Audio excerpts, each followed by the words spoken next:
this week's episode of PO Sports Talk. I'm Lizzie Arbogast along with Sean Michael, and surprisingly enough, we are into playoffs already. I can't believe it. It's flown. This season has flown by. So unfortunately, we only have 2 teams left in it, though.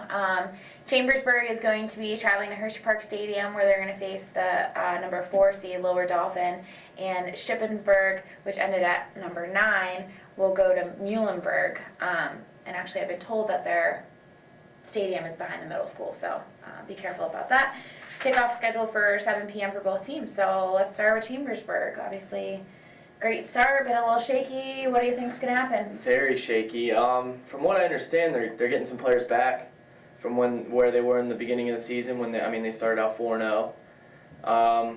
It's a tough test against Lower Dauphin. They've had a lot of tough competition, but I feel like at the end of the day, it's going to come down to the defense. If the defense can make those stops, maybe even get a turnover or 2 and keep Ryan Martin and Jamal Pickett in it, I think there's always a chance. I think Ryan Martin's going to be key this week. Absolutely. Because I don't know much about Lower Dauphin, but their only loss was to Bishop McDevitt, who obviously is a huge powerhouse.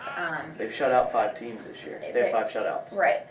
So I think really if Ryan Martin can get to kind of back where he was, not that he's been bad, but he's just had a little bit of some shaky games here lately. Right. I think if he can get back to where he was in the beginning of the season, and get some passing game going, they won't have to rely so much on Jamal. Yeah, absolutely. Moving on to Shippensburg. Again, we don't know much about Muhlenberg here. What do you know?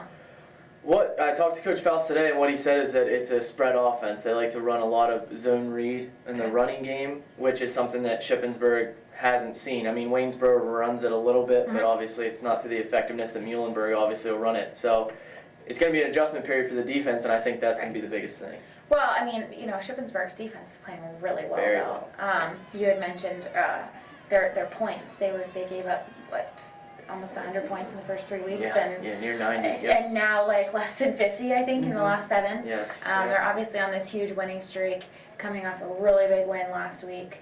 I think it's just going to be important again if they can get some of their rushing game going. Right. That's what I was going to ask you, because it seemed like even though they won last week, I think William Burt only had 70-some yards on 20 carries, which is definitely below his normal average. Yes. Well, I think the big thing for Shippensburg that's going so well for them is that people are focusing on William Burt. They know his name, they know his number, they know he's going to come at him. What they didn't know is that Dylan Herb was going to be coming at him, and Elijah Harris was going to be coming at him.